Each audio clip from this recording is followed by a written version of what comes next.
بچے ماں اور بہنوں، آج جس موضوع کے تعلق سے کچھ باتیں آپ کے سامنے رکھنے کی کوشش کروں گا وہ ہے والدین پر اولاد کے حقوق، یعنی والدین کی اپنی اولاد کے تعلق سے، اپنے بچوں اور بچیوں کے تعلق سے کیا کیا ذمہ داریاں بنتی ہیں۔ میں ان ذمہ داریوں میں سے کچھ ذمہ داریاں آپ کے سامنے رکھنے کی کوشش کروں۔ محترم ناظرین، دنیا کے اندر اولاد اور والدین کا جو رشتہ ہے یہ بڑا مقدس رشتہ ہے، بڑا محترم رشتہ ہے۔ اس رشتے کے تقاضے بڑے عظیم ہیں۔ شریعت نے والدین اور اولاد دونوں کو اچھی طرح سے سمجھایا کہ دونوں کے کیا کیا حقوق ہیں۔ والدین کو بتایا کہ تمہارے اوپر تمہاری اولاد کے کیا کیا حقوق ہیں، اور اسی طرح سے اولاد کو بتایا کہ تمہارے اوپر تمہارے والدین کی کیا حقوق ہیں۔ اگر دونوں ایک دوسرے کے حقوق کو ادا کرتے چلے تو ہمارا گھر ایک مثالی گھر بن جائے گا، ہمارا خاندان ایک مثالی خاندان بن جائے گا، ہمارا سماج اور معاشرہ ایک مثالی سماج اور مثالی خاندان اور مثالی معاشرہ بن جائے گا۔ مسائل اختلاف کہاں سے شروع ہوتے ہیں؟ جہاں ان دونوں میں سے کوئی ایک دوسرے کے حقوق کو ادا نہیں کرتے۔ میرے بھائیوں، والدین پر اولاد کی کیا حقوق ہیں اس پر بہت کم بیان کیا جاتا ہے۔ سب سے پہلی بات آپ ذہن کے اندر رکھیں، اگر آج آپ کی اولاد آپ کی نافرمانی کر رہی ہے، اگر آج آپ کی اولاد آپ کے بچے آپ کی بات کو نہیں سن رہے ہیں، آپ کی فرما برداری اور آپ کے اطاعت نہیں کر رہے ہیں، تو اس کے سب سے پہلے ذمہ دار خود ماں باپ ہیں، سب سے پہلے ذمہ دار والدین ہیں کہ آج ان کی اولاد یا ان کے بچے ان کی نافرمانی کر رہی ہے، ان کی باتوں کو نہیں سن رہی۔ والدین نے، ماں باپ ہونے کی حیثیت سے اپنی اولاد کے سلسلے میں، اپنے بچوں کے حقوق کے سلسلے میں کمی کی ہوگی، کوتاہی کی ہوگی، ان کے حق کا ادا نہیں کیا ہوگا، جس کے نتیجے میں آج اولاد بڑے ہونے کے بعد والدین کی نافرمانی کر رہی ہے، والدین کے اطاعت و فرمانبرداری نہیں کر رہی ہے، والدین کی باتوں کو نہیں سن رہی ہے۔ تو سب سے پہلے ذمہ دار اگر ہماری اولاد، ہمارے بچے اگر ہماری باتوں کو نہیں سنتے، ہماری بات کو نہیں مانتے ہیں، تو ہم خود اس کے سب سے پہلے ذمہ دار ہیں۔ ماں باپ اور والدین ذمہ دار ہیں کہ انہوں نے ان کی صحیح سے تربیت نہیں کی، اچھا انداز میں ان کی تربیت نہیں کی، پرورش نہیں کی، جس کے نتیجے میں آج اولاد بڑے ہونے کے بعد اپنے ماں باپ کی نہیں سن رہے۔ تو میں چاہتا ہوں کہ کچھ حقوق آپ کے سامنے رکھ دوں تاکہ ہمیں اس بات کا علم ہو جائے کہ باپ ہونے کی حیثیت سے، والدین، ماں اور باپ ہونے کی حیثیت سے ہماری کیا ذمہ داری بنتی ہے۔ ان ذمہ داریوں کو ہم سنیں، سمجھیں اور اپنے بچوں کے حقوق کو ادا کرنے کی کوشش کریں۔ سب سے پہلی ذمہ داری جو ماں باپ پر عائد ہوتی ہے کہ اولاد کے دنیا میں آنے کے بعد سب سے پہلی ذمہ داری یہ ہے کہ آپ اپنی اولاد کا، اپنے بچوں کا اچھا سا نام رکھیں، پیارا سا نام رکھیں اپنے بچے کا، اور نام ایسا ہونا چاہیے کہ اس نام کے اندر توحید جھلکتا ہو، ابدیت پائی جاتی ہو، بندگی کا اظہار اس نام کے اندر پایا جاتا ہو۔ اللہ رسول صلی اللہ علیہ وسلم کا فرمان ہمیں اس سلسلے میں اپنے سامنے رکھنا چاہیے۔ جناب محمد رسول اللہ صلی اللہ علیہ وسلم نے فرمایا، احب الاسماء الی اللہ عبد اللہ و عبد الرحمن، یعنی اللہ تبارک و تعالیٰ کو جو سب سے محبوب نام ہے، جو سب سے پسندیدہ نام اللہ رب العالمین کے نزدیک ہے، وہ عبد اللہ اور عبد الرحمن ہے۔ یعنی عبداللہ اور عبد الرحمن یہ نام ایسے ہیں کہ اللہ تبارک و تعالیٰ کو بہت زیادہ محبوب ہے، بہت پسند ہے، اس لیے اس حدیث کے مطابق ہمیں اپنے بچوں کے نام عبداللہ اور عبد الرحمن رکھنے چاہیے، یا ایسے نام رکھنے چاہیے جس کے اندر توحید جھلکتا ہو، جس کے اندر توحید پایا جاتا ہو، ایسا نام ہمارے بچوں کی ہونے چاہیے۔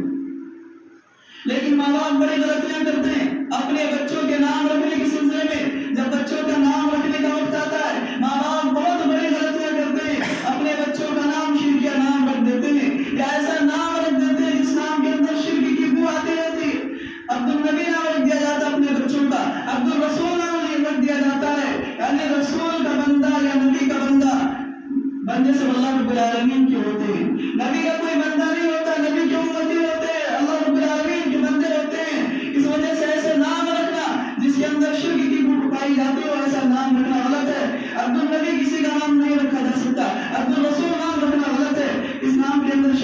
جاتا ہے.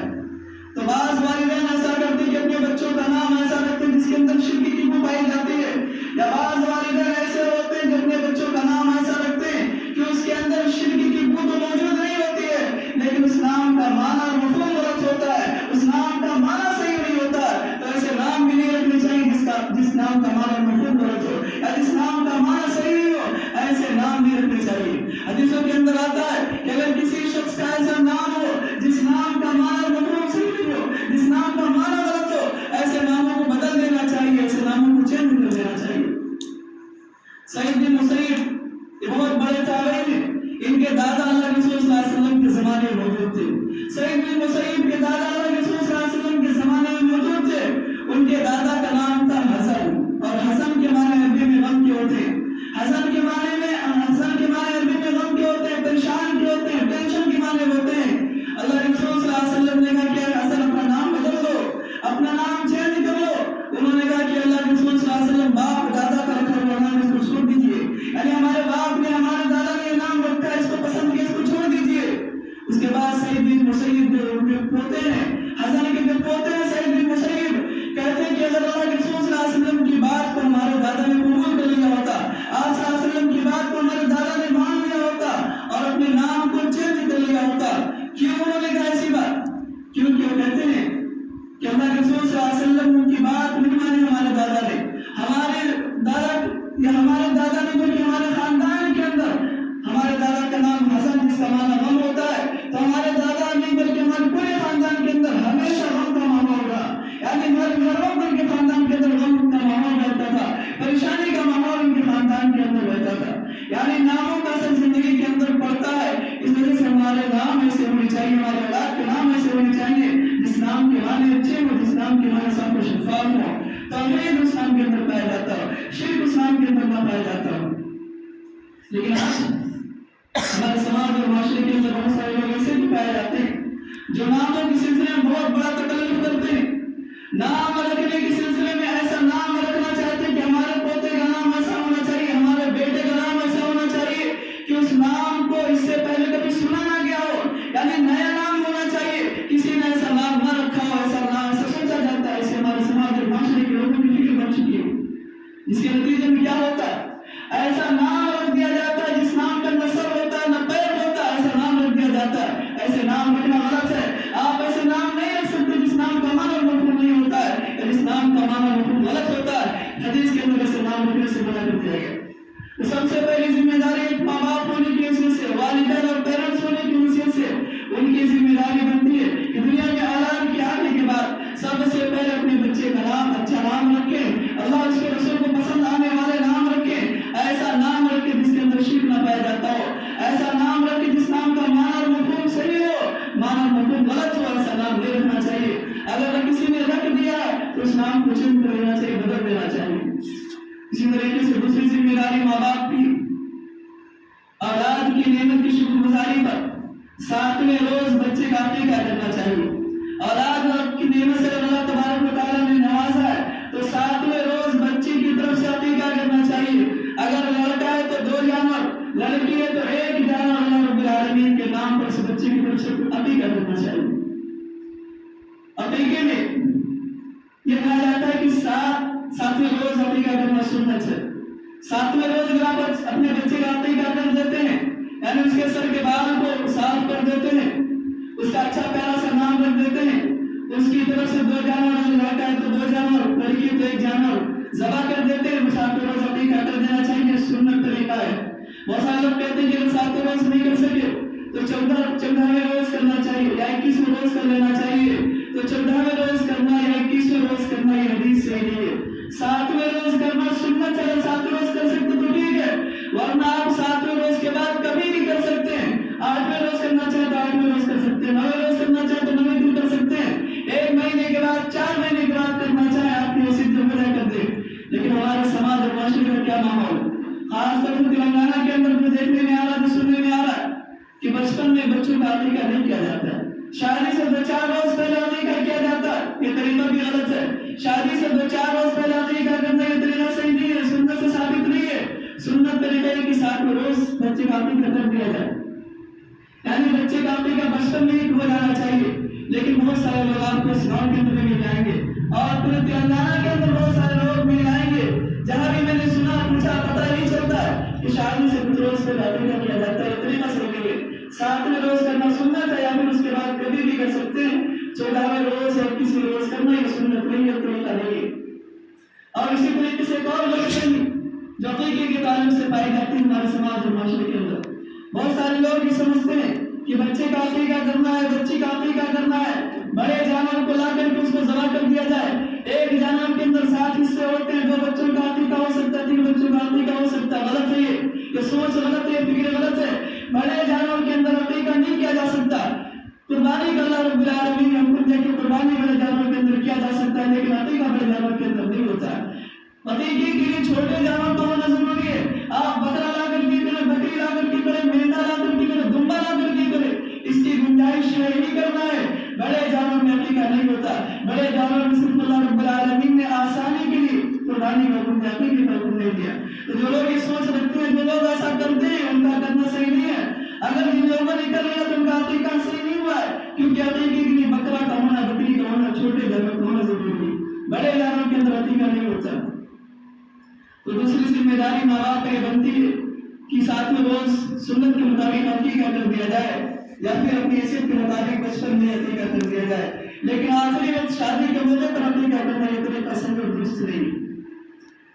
اور اسی طریقے سے تیسری ذمہ داری جو خاص طور سے ماں سے تعلق رکھتی ہے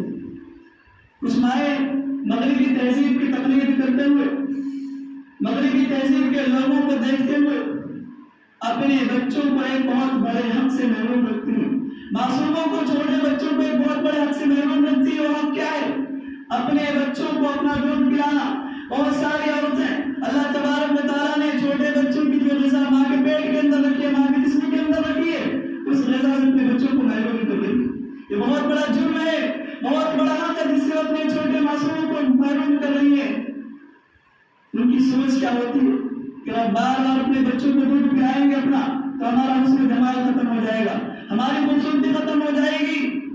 جو ماں باپ ایسا جو ماں ایسا سوچتی ہے یا جو عورت ایسا سوچتی ہے کہ ہمیں بار بار دودھ پلانے کی وجہ سے ہماری خوبصورتی ختم ہو جائے گی وہ لوگ اس بات کو سمجھ رہے ہیں کہ اپنے بچوں کو اپنے معصوموں کو بہت بڑے حد سے محروم کر رہی ہے اور بہت بڑے مجرم ہیں ایسے عورتیں ایسی مائیں بہت بڑی مجرم ہیں جو اپنے بچوں کو اپنا حق نہیں دے رہی اور جو لوگ بغیر کسی پریشانی کے